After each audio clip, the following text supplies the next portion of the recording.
and welcome. I'm Lisa Eyre, and this is Green Planet FM. Today, we're going to be talking about the media. Mark Twain said, if you don't read the newspaper, you're uninformed. If you read the newspaper, you're misinformed.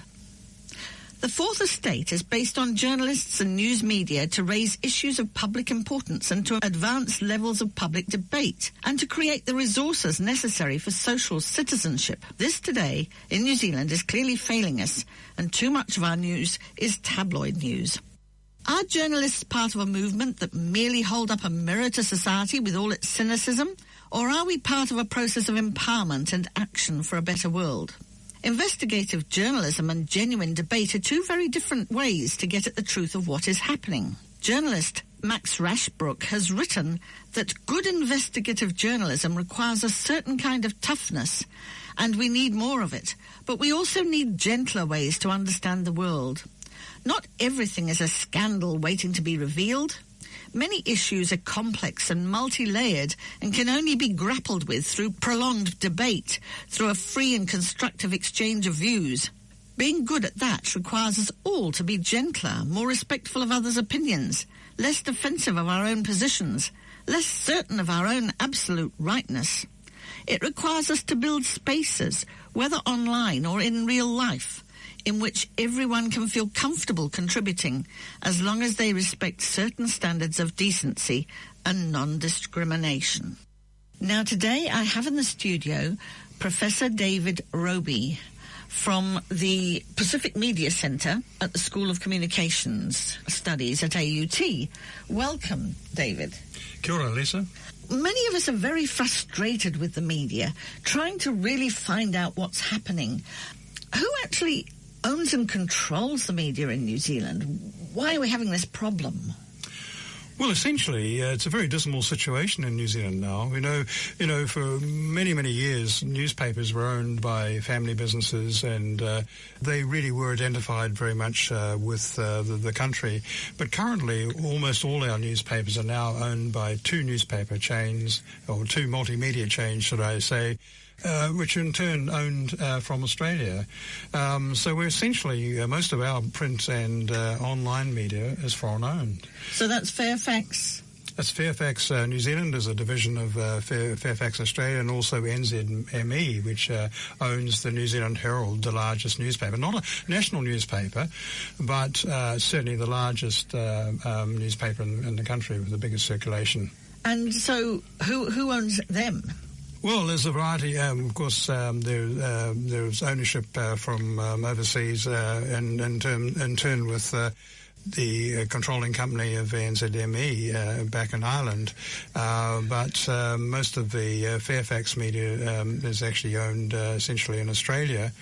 Unlike the main competitor in Australia, which is, of course, the News Limited Group of News Corporation, which is Rupert Murdoch. But Fairfax, for a long time, used to have a very proud reputation as independent media in Australia.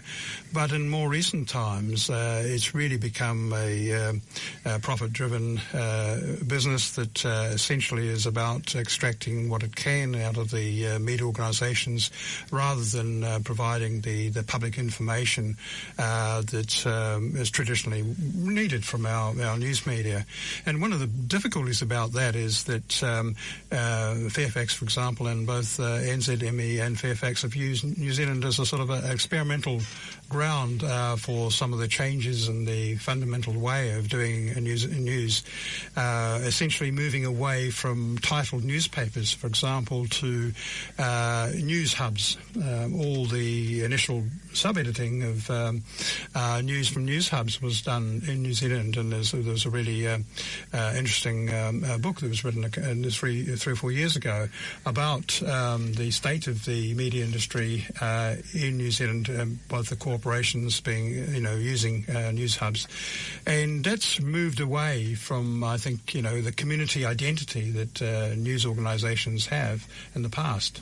So as the internet has become stronger, print media has lost its power to be independent, really, because it's driven by profit only?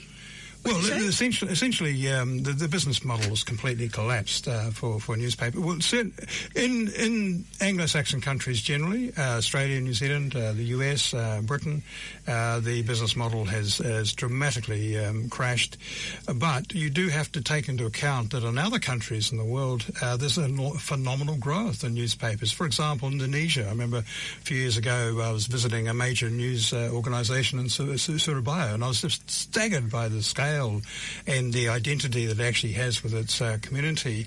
And of course, newspapers are growing in India and also in China and a number of other countries as well. But in our own country, New Zealand, the print media has really sort of fallen away, and there are desperate attempts to try and make a successful business model based around the internet and digital media. But really, the jury's open on that, whether it's actually going to succeed.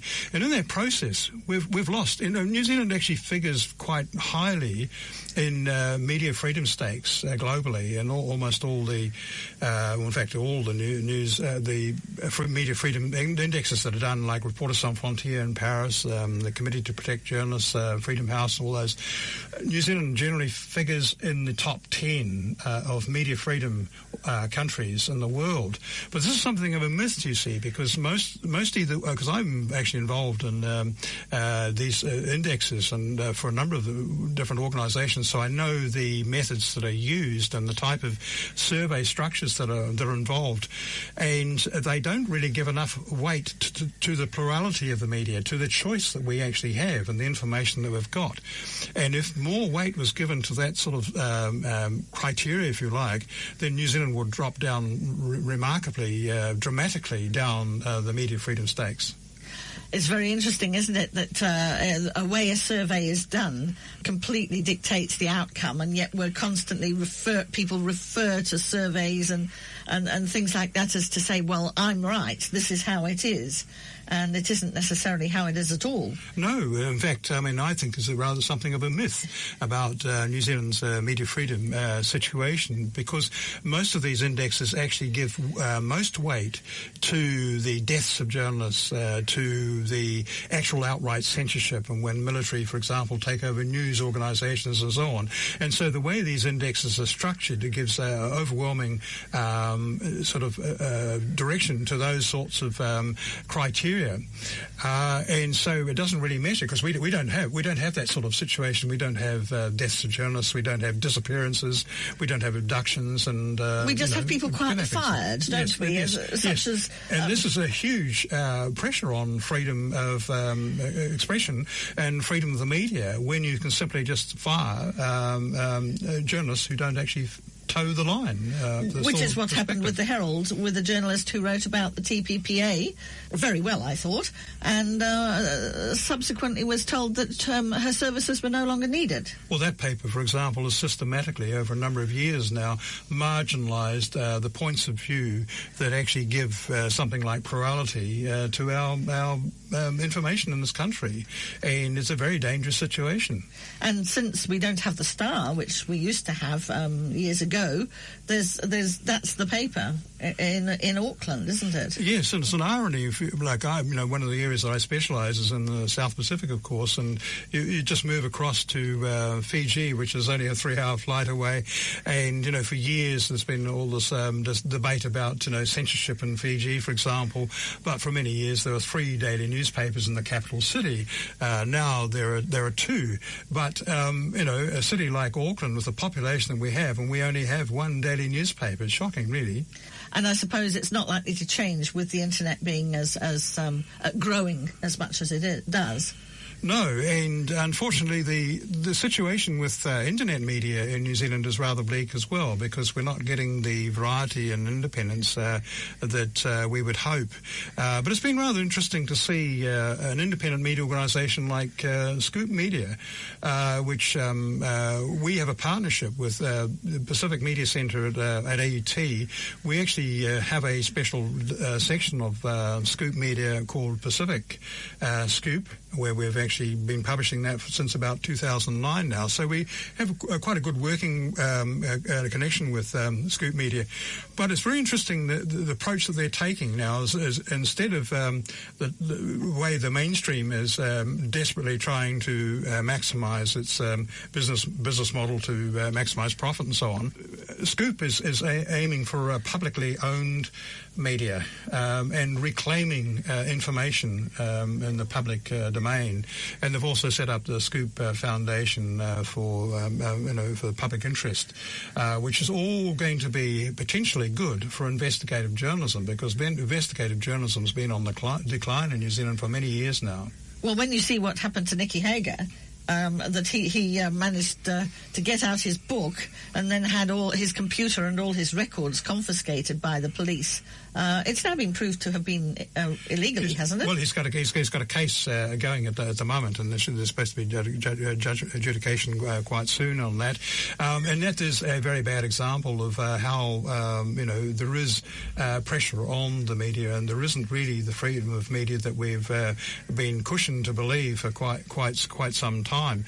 And those sorts of things do come up in the international indexes, and so New Zealand, you can expect that New Zealand will actually suffer a drop in the next round of surveys that come out early next year.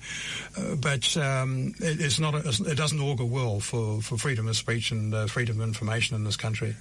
No, it doesn't. And I think there's great concern. Many people were very concerned also on television when Campbell Live was taken off, because it actually had a really large number of people following it, and because John Campbell, I assume, because he was making us aware of poverty and things like that in New Zealand, which the real issues, the real issues that need to be raised. Yes, and he was removed.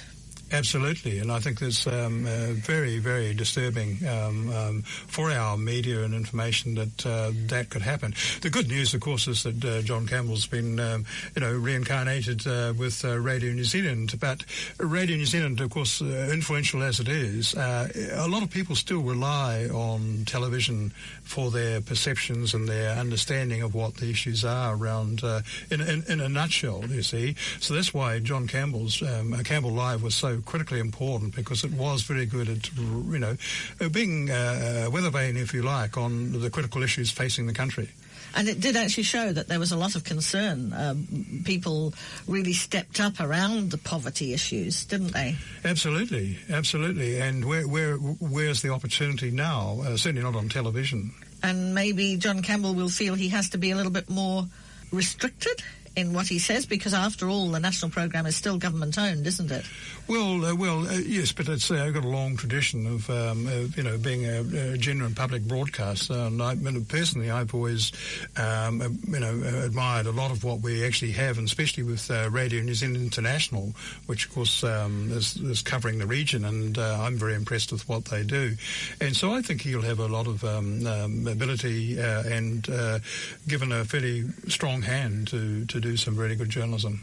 But it's really a radio programme for the middle class. True.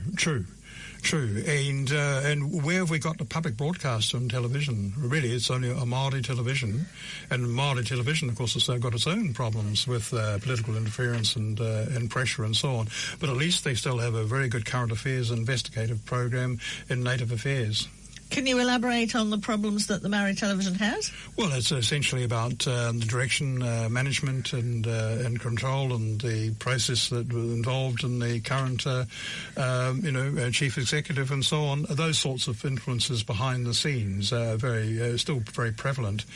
And then, of course, within the Māori television team, there was that big upheaval as a result of the change in chief executive and so on. But I have to say that by and large, at least at this point, I don't witness a major change in their own news services or in the current affairs program Native Affairs. It's still carried on. Both of them are still carrying on doing excellent work. But isn't it an irony that Māori television should now be the public broadcaster by default?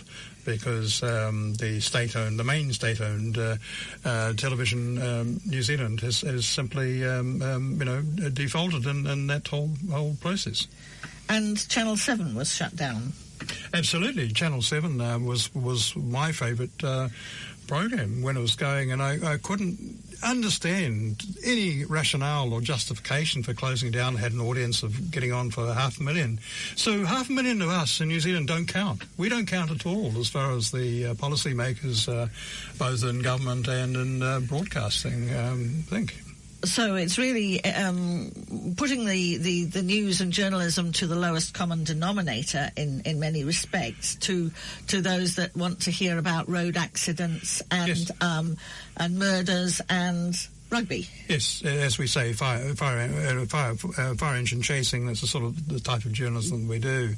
I heard a comment on the radio, New Zealand Today, and of course, there's a second semi-final for the Rugby World Cup. But in Argentina lost to Australia.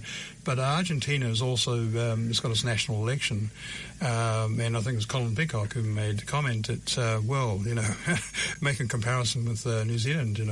Argentina facing an election, and it's compulsory voting at this time.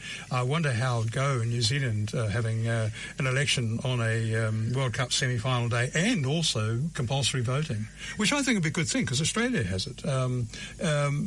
Elections and voting is actually a public responsibility. I believe it's something that we shouldn't really have a choice on, that we should vote. People can always make a protest vote, but we should vote. We should be responsible for the type of government that we actually elect and policies. We should have a say in that. I totally agree with you, and it is quite shocking the lack of understanding that many people have about politics and the willingness to walk away as though it has nothing to do with their lives, but then they want to send their children to school and be able to use hospitals and have a comment on the roading and all of these things, but they forget that that's actually political decisions. Exactly. And ultimately it's our decisions ourselves and what sort of government we have and the failures of government. We simply can't turn our backs on that. We have to be involved and take decisions ourselves. So where can we put that? Can we say, well, the media hasn't been demanding that of the readers and listeners and watchers, hasn't been demanding that there is participation. Rather, it's been kind of saying, well, there, never mind, leave it to the government.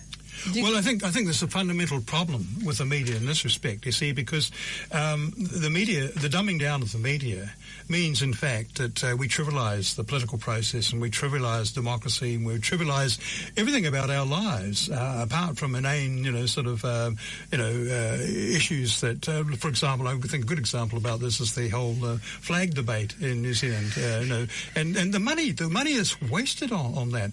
To my mind, there was a perfectly good alternative flag which is not even in debate at all, and that's the Tino Rangatiratanga flag, which has a long, proud history, and we simply put that aside and we have all these inane designs. But, that that's was all a SOP. That was a SOP. But the 1835 flag. No, that's the...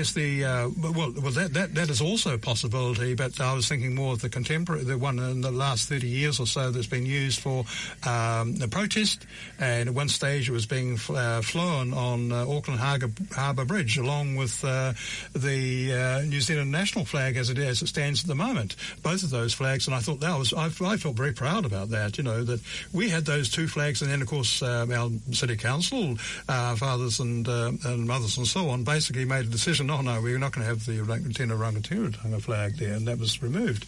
But anyway, the whole point of that is it's a complete sop to the public. You get the public thinking about things that actually don't really have all that much. No debate about TPPA. No coverage in the media about TPPA. So our whole dumbing down process in the media has meant that the news media, the mainstream news media at least, are not contributing to our political heritage, our democracy and responsibility for the future. There are so many issues at stake at the moment. Climate change is a critical issue, and yet there's virtually very little coverage and debate in the mainstream media about such issues. And so really, I think it's a matter of new independent media really stepping up and trying to challenge the mainstream. So Scoop have actually got a crowdfunding idea, haven't they? So That's that right. we can support this. They say it's very successful. I believe it is quite successful so far. It remains to be seen how successful in the long run. But there are other ventures as well. There's Evening Report, Selwyn Manning's Selwyn was involved in Scoop for many years and so on as well. But that's another really independent and very, very excellent addition to our news sphere, our mediascape. But I must point out some of the developments internationally, because I think they're really exciting web-based developments. And I think of the editor of El Mundo, for example, in Spain. And he was editor of, it was one of the leading newspapers in Spain, the mainstream newspapers, and he was sacked after 24 years as being editor of that paper, because his paper was investigating corruption at the highest levels, and was implicating the government of the day and the Prime Minister and so on. So he was sacked by the ownership of the newspaper, but of course he got a huge payout, over €5 million, because he'd been working for them for such a long time. He immediately reinvested this money into a news online website called El Spania, and that's challenging and shaking up the whole system. And in France, for example, there's a website-based news service investigative journalism called Mediapart, and it's proving very popular, and once again also shaking up the establishment. And it was very interesting, because that was founded by a journalist called Edwy Plenel. And Edwy Plenel was very important for our history, because he was a crime reporter 30 years ago with Le Monde, and he was the man who investigated and exposed the French involvement in the Rainbow Warrior bombing. You know, we like to think we did the investigations here. We didn't. There was a lot of speculation, and of course there were 2 spies that were arrested by police, and there was a certain amount of information about what had been going on at the time. But it was actually Edwy Plenel of Le Monde who got the conclusive evidence that this was on the orders of the highest levels of the French government, right back to Mitterrand, for this outrage against New Zealand. And a few years later, he decided he wanted a new career, and he launched out. And Le Monde is still a very good newspaper, of course, but Edwy Plenel left Le Monde, and he founded Mediapart, and it's now employing 60 journalists and very strong investigations. Just recently, there was exposure about the actual bomber of the Rainbow Warriors on television in New Zealand, and of course there was a big play about how they tracked him down, but it's actually Mediapart and Edwy Plenel who was the person who tracked him down, and of course both Mediapart and Television New Zealand did broadcasts at the same time about this bomber's role. Yes, that was very effective. I watched that. And it's interesting that you should bring up the Rainbow Warrior, because, of course, you were the journalist on the Rainbow Warrior at the time of the bombing, weren't you? That's right, yes. And so I would imagine you weren't doing investigative journalism after that. You'd have been in shock. Well, I was in shock. I mean, that morning, I just couldn't believe that. And I'd been involved very much in reporting around the Pacific, and a lot of very heavy-handed military operations by the French in New Caledonia in the couple of years leading up to the bombing. But still, it was a huge shock that this would happen, actually in Auckland, of all places, because when you reflect about it, had they done something like that, you would think, well, the ship disappears at sea, you never know actually what happened. But to actually attack it in Auckland Harbour, and all this nonsense about, well, the French didn't really mean to kill anybody, that's just absurd. And I reckoned, in fact, I wrote about it in my book, Eyes of Fire, that, it's probably a miracle that probably a number of people didn't die that night, not just one person, the photojournalist who was on board, Fernando Pereira. It was a party that night. It could easily have been a number of lives that were lost that night. There was no warning or anything like that. It was a callous attack on a peaceful country and a peaceful organisation, an organisation that's dedicated itself to environmental, policy changes and so on in the world. Yes, I think it's really put New Zealand into shock about the whole nuclear issue at that time. So there was a positive out of it, but basically it does make you wonder what one government is doing to another government on the quiet that we don't hear about. And if you start looking, you get called a conspiracy theorist. Oh, yes, well, that always comes up, doesn't it? Yes.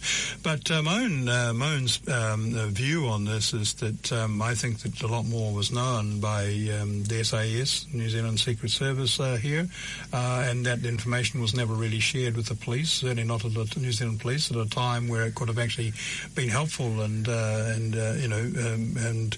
brought even a better outcome than happened. Because it was scandalous what happened in the end. The David Robie government was essentially blackmailed by the French government although the two were sentenced to 10 years in prison for their role. They weren't the actual bombers, of course, but they were very, very heavily involved, and it was a case of state terrorism. But anyway, they were handed over as part of the agreement that was negotiated, that they were handed over to serve out 3 years in Hull military base. And of course anybody knows Hull military base in the French Polynesia is actually like military club med. And of course they didn't even spend the 3 years there either. I mean, Dominique Pioche, she ended up back in France, pregnant, and Ali Mafar was smuggled out of from Hull and back to France within the 3-year periods that they were supposed to serve. And then, of course, they both wrote books, made money out of their escapades and so on. Yes, so it really wasn't much of a punishment. Not at all, not at all. This is Lisa Eyre for Green Planet FM, and I'm interviewing Professor David Robie. Now, David, you have talked a lot about peace journalism, and I'm always interested in the way that peace is put out there. Like, what is a peacekeeper if they carry a gun? The sort of language of journalism. Can you comment on that? Well, yes, that is a good question about, how can there be peacekeepers when they're actually carrying guns? And the issue about the language that is actually used in media, and by and large, the whole notion around peace journalism comes from Galtung, who did Galtung and Rouge. They did research in the 1960s about the international news coverage and news values, and drafted a range of common themes around news judgment and news values, largely from a Norwegian perspective, but they did it on international coverage generally. And then Galtung then went on to talk about peace journalism as an antidote to what he described as war journalism, as essentially the main news values of mainstream media. And this was based around the types of words and the types of definitions that were actually used. And of course, as part of the range of news values that they did through their research, they found that most news media focused on conflict on all sorts of levels. So wherever there was conflict, that was a good news value. And that would be financial value, would it be? Yes, that conflict helps to sell newspapers, but essentially that was one of the elements. And of course, the mainstream news media, by focusing merely on conflict and without really giving enough information about the context and about alternative resolutions, negotiation and so on, meant that you got a skewed coverage of events. and the news media are providing very little to actually sort of raise the understanding that when we have this in Syria, for example, we had it with the Arab Spring, and people, and of course, the mainstream media focus on the actual conflict areas, and then, of course, as soon as the most obvious parts of the conflict's over, there's very little explanation of what's really happening below the surface. And because of the types of terms that are used, it inflames or sort of accentuates the whole conflict elements. And so it becomes the norm for people to accept, about war journalism, that, war correspondence, war journalism and conflict, well, that's what we expect. But there's not an equal or balance giving the peace possibilities, or what can actually sort of be achieved to have long-lasting peace. For most mainstream media, the end of hostilities is the end of war. Whereas in actual fact, we know that unless the root causes of conflicts are actually addressed, and they very often aren't, then that conflict will re-emerge later on. And so the whole notion of peace journalism is about, I would say, much better quality journalism, because you are in fact focusing a lot more on balance of the reporting of the struggle in the first place, but you're also bringing out the deep historical issues or the context that's actually provided around this. And also with war correspondence, or with mainstream war reporting, there tends to be an emphasis on our side.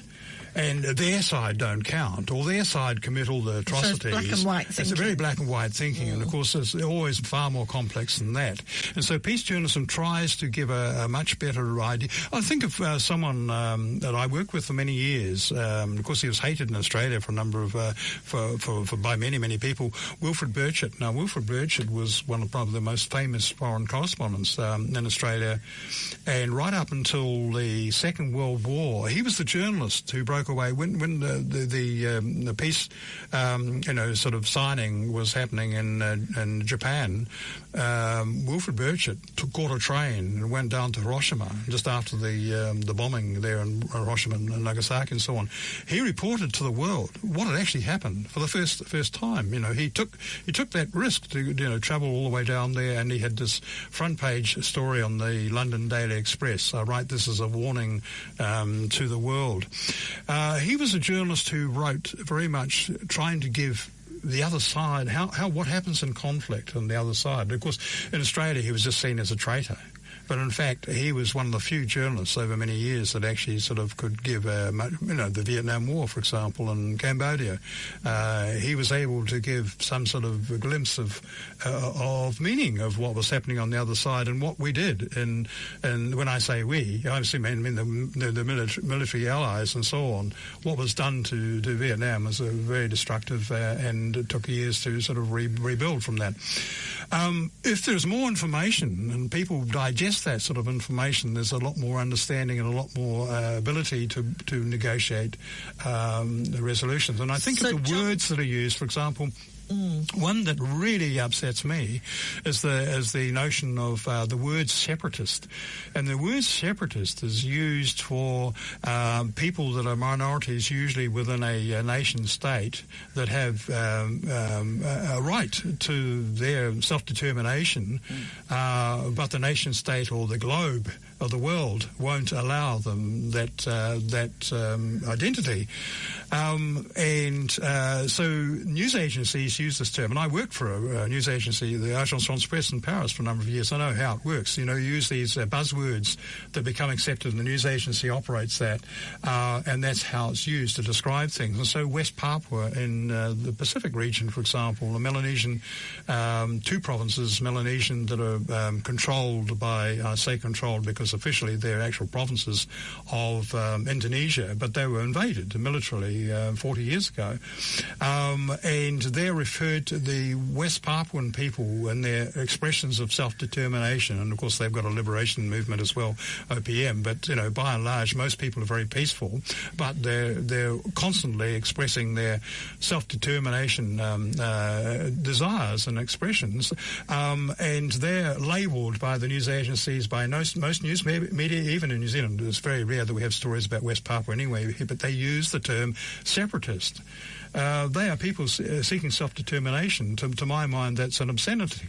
To actually describe people in a different way than they actually are. I agree, and if it was reported perhaps rather better, and we heard more about it in New Zealand, then we could ask the government to ask the Indonesian government to look into this, to say that all is not right. But because we don't hear it, nobody asks the questions. Absolutely. And I think, one of the problems, once again, that I see with mainstream media is that most of our international reporting is only in a very narrow frame defined by the press gallery in Wellington. And so whatever the government of the day decides is an issue, it gets a certain amount of coverage. Anything outside that frame doesn't get covered.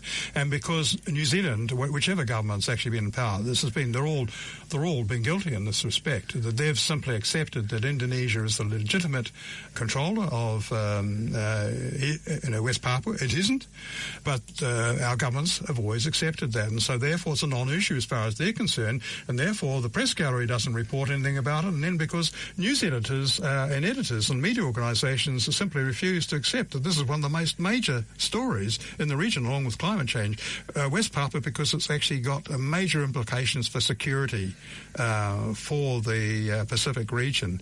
And to my mind, it's absolutely unconscionable that our news media don't actually report anything about it. But I would like to say something in praise of Māori television, who recently sent a reporter, and one of my students who's actually a researcher to do a story. They largely did a story about development issues in West Papua, and they actually raised a story about a New Zealand aid project with the Kumara up in the highlands in West Papua. But it's the first time that a television crew from New Zealand in half century had actually gone to West Papua to report on that, and I find that's actually staggering that should happen. But great that Māori television did that, but once again, it's a relatively small audience who would have actually seen this program. And if they had mentioned something about the human rights of the people, yes, that they did, because there are constraints, because one of the issues around this is that Indonesia recently said back in May that they were going to change the policy and allow journalists to go into West Papua, and they would grant visas to do this, whereas in the past only journalists could go there would be in secret, and a great risk to themselves. And 2 French journalists were arrested there last year, of course, and detained for about 3 months or so. But it's also, what's even more important is that they're a threat to the people, the Indigenous people, because anybody that a journalist talks to is then under suspicion and can be rounded up and arrested and accused of all sorts of things, or even imprisoned, just detained or even killed, which happens frequently, far too frequently. So it's always been problematic. But however, this new visa policy that the Indonesian President Widodo had announced meant that the Māori television used this mechanism to go there. But of course, there are constraints. They have minders. They have people that they say, well, you can't go and see these people and that sort of thing. But at least there's a glimpse. At least it's the opening of the door. Even if the door's not completely open, it's ajar. And then we started to get a glimpse. And if there are more journalists actually go to West Papua, people in New Zealand will then start to know a lot more about the West Papuan issue. But, what staggers me already all around the Pacific is a big issue. There are frequent protests. There are frequent marches. The Pacific Islands Forum recently had all sorts of lobbying going on. The Melanesian Spearhead Group also had, big street marches and that sort of thing. And yet, by and large, in New Zealand, we don't know about it. It's an issue that's so important, we don't know about it. Yes, it's very frustrating, actually, that we're just fed rubbish, particularly on the television. But even in the Herald, we're fed far too much rubbish. I mean, this morning I got on my phone and I looked to see what was the news, and it was all blacks, car accident, and you go down the line. When am I actually going to get to some news? Yes. Where else in the world would you have, as on the news this morning, and even a morning report, the lead item is about rugby. I mean, nowhere else in the world was sport. In fact, I mean, most newspapers in Europe don't even have sport on the front page, ever. You know, you have a sports section, which is for the sport people, but they have real political issues on the front page, and yet somehow it's become de rigueur, you know, to actually have, you know, whatever's happening. What is most important in New Zealand is about the All Blacks. Well, you know, don't we get real about this, surely? Well, isn't sport a way to control the masses? It is. I mean, it was used back in Roman times, wasn't it? Yes. I remember when I worked for the French news agency years ago, and when I just joined, and I was working with their sports editor at that time, and I remember him always saying, you know, that sport is the opium of the masses. It's a way of keeping people under the thumb, sort of thing, you know. So, along with that and the flag debate, we're doing pretty well in New Zealand in making sure that people don't ask questions. Exactly. It's all about not raising the issues and questions and getting public debate. And going back to language, terrorism. Now, you know, a terrorist, if you go back to the Second World War and the French resistance, weren't they terrorists? Well, under the definition of the terror, you know, the war on terror today, yes. And the irony is that, you know, if it were in sort of a equivalent situation now, they would be declared terrorists, and just like Hamas is the official government of Gaza and so on, and Palestine, and they're sort of generally branded as terrorists, which is absolutely outrageous. And there are groups all around the world that have been branded under this, you know, so-called war on terrorism, because in fact the United States, in my view, is probably the greatest state terrorism agency in the world. You know, we constantly intervene on using terrorism. And so it's just sheer hypocrisy, isn't it, really? Well, we don't hear much about the industrial military machine, which is really what's driving the American foreign policy, isn't it? Because 1/5 of their economy is based on that. Absolutely, on the military. And that whole lobby group, you know, is a powerful, you know, influence on U.S. policy, as you say. But it's true of other countries as well. I mean, France, Britain, all these countries, even countries like we generally think, you know, very positively about their social issues, such as Sweden, for example, has a very important military complex as well. And so they're all got their hands in it, you know. And they've all got a responsibility for ongoing conflicts and wars in the world. I mean, the Syrian civil war, much of that is not just ISIS or the various other groups involved. In fact, is intervention by the West and arms provided by the West that have fed that struggle for many years. But that whole thing started really badly by climate change, by a drought, I believe, which caused the unrest because you had hungry people. And instead of going in and feeding the people, the West has gone in and said, well, let's get rid of this dictator. Yes. And so have fed weapons to the separatists, to use that word. Separatists, exactly. Yes. Yes. So, really, the Western manipulation has caused so much war in the Middle East and absolutely. other countries. And it's a total failure in policies. I mean, if you think of, just go back to Iraq, you know, the rationale for invasion of Iraq in 2003 was totally unjustified, based on lies, and in the process, of course, we simply destroyed a country, probably the leading country in terms of, certainly in gender issues, you know, that and health issues. Iraq, you know, had a tremendous civil society structure and government ministries and that sort of thing. Saddam Hussein would have eventually been overthrown by his own people, and there may be a couple of hundred people might have died in the process, in the coup process or whatever. But the country itself would have carried on as a very stable, you know, well-resourced, and in some ways a model to other countries in the region. And what happened? We invaded. When I say we, it's we, not at all. I'm talking about, you know, the West as such. Invaded this country, destroyed it in the process, and made it a hotbed of, you know, potential terrorism, etc., everything else. As has happened in Libya.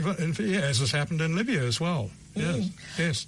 So really, where is the media asking these questions, saying, you know, it's all very well to remove a dictator, but if you've got nothing to put in its place, except for Western democracy, and Western democracy is now falling away because of the control of the corporations, really, it's really a business takeover.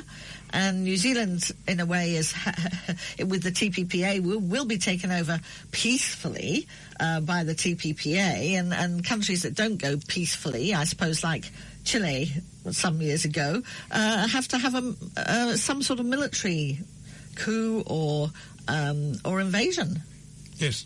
It's a deeply disturbing situation, really. And the questions aren't being asked, or if the media, well, put it this way, journalists probably are asking the questions, but those journalists aren't the ones that we're hearing from. That's right, they're marginalised, and they're in small, possibly influential media, but on the periphery of things. The mainstream, by and large, the mainstream media. And this is exactly what happened in Iraq. Of course, the much vaunted US free media didn't ask the right questions and weren't fair and balanced at the time to their cost. And, of course, they realised in hindsight, but then have the lessons been learned.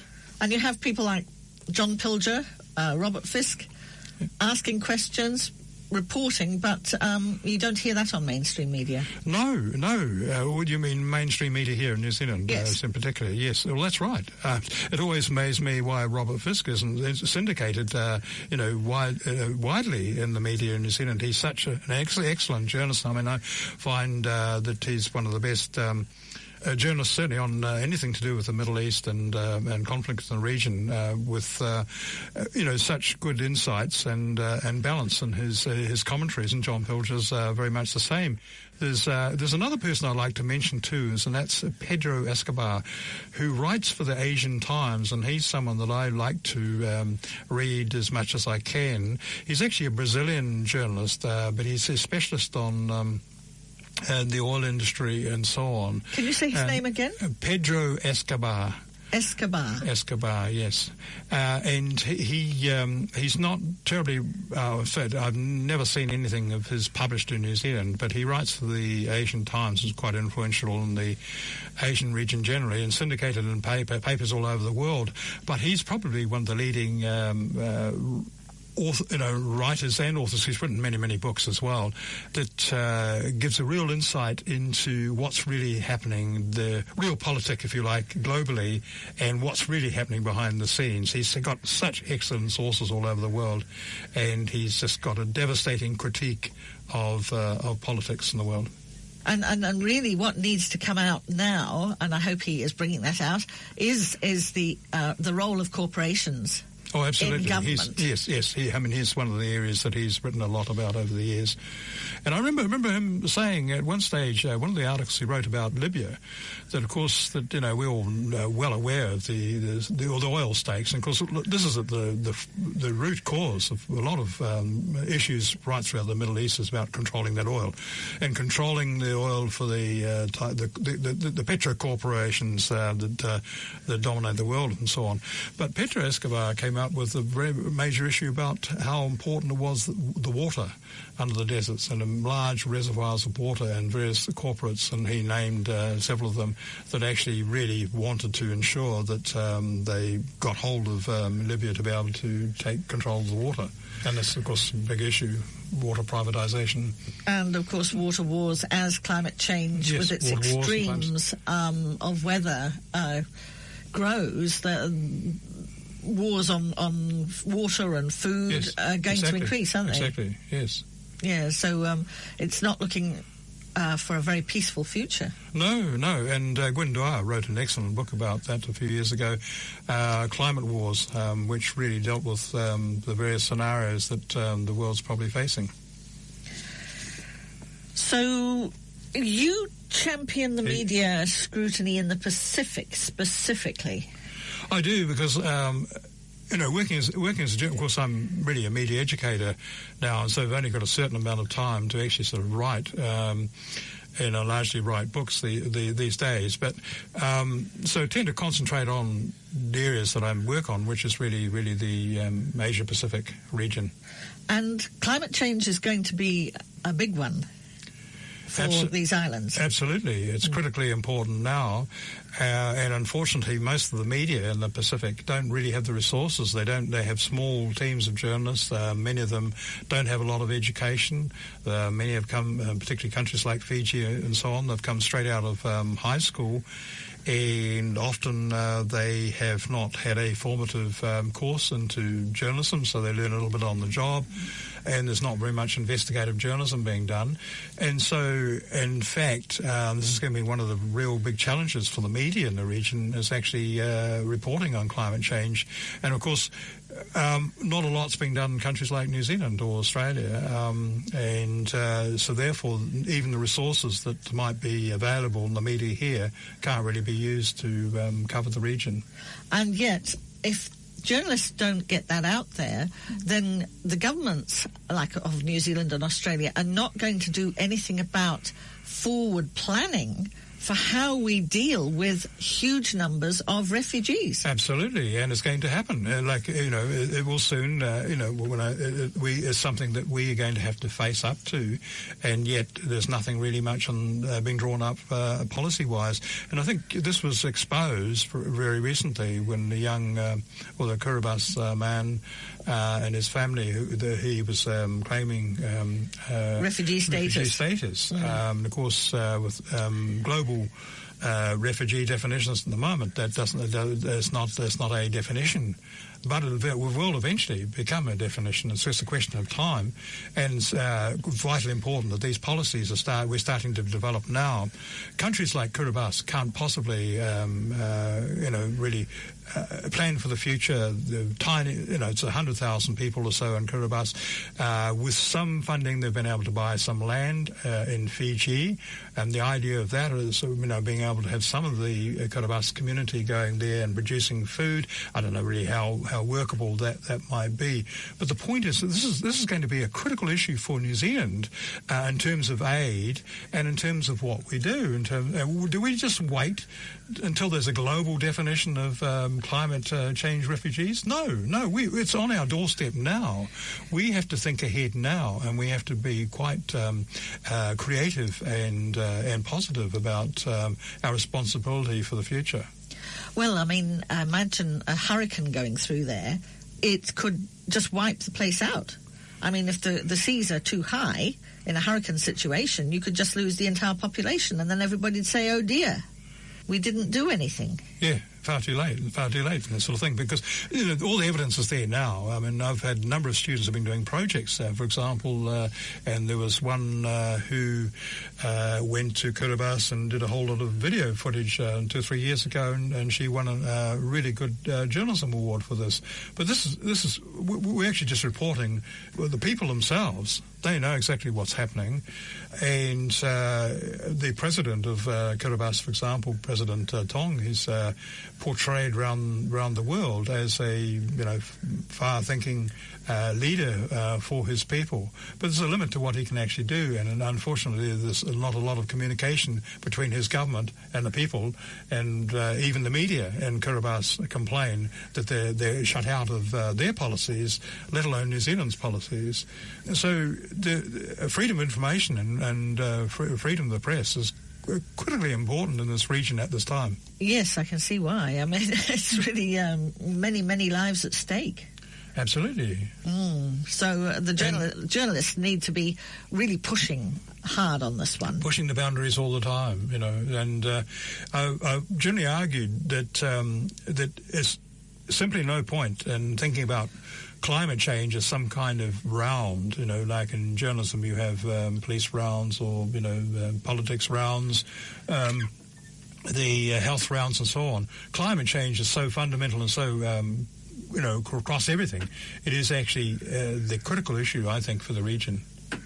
And, of course, it's been very much held up by going into a black and white discussion as to is it human-induced or isn't it human-induced? And so that for years people have been arguing back and forth about that and not actually address the fact that actually, we can see it's happening for whatever reason. Well, that's absolutely a big problem, particularly in Australia, where that sort of debate is still going on. Even though I think 99% of the science and the scientists and so on agree. It's actually happening. There's no question about that, and the evidence we can see anecdotally, we see all the time that it's happening. The questions now are the policies that have to be put into place and start thinking ahead. So in terms of being a media educator, what would you like to say? Well, I think, we have a sort of an armchair view of media freedom in the Pacific, and a certain smugness in our approach and so on.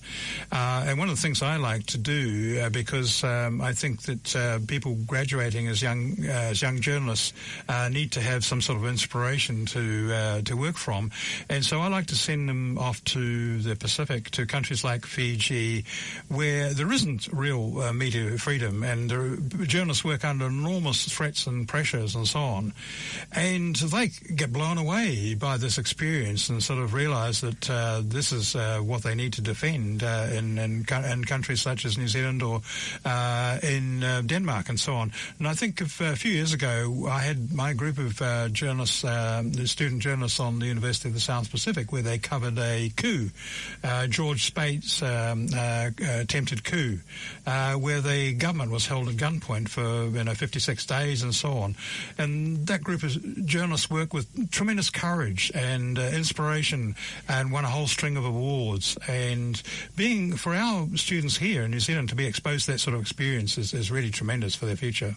Yes, it would be. And we were talking earlier and saying that we do lose some journalists to organisations such as Al Jazeera.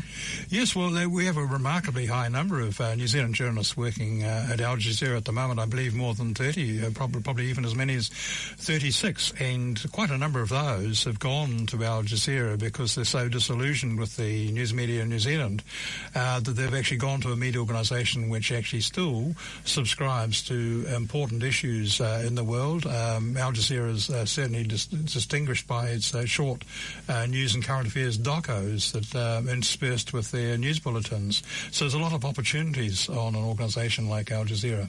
Let's just hope that New Zealand improves and allows our journalists to stay here with us. And thank you very much, David, for all that you're doing and for speaking out. It's really great. Thank you, Lisa. It's been a pleasure being on the program. Thank you. Thank you.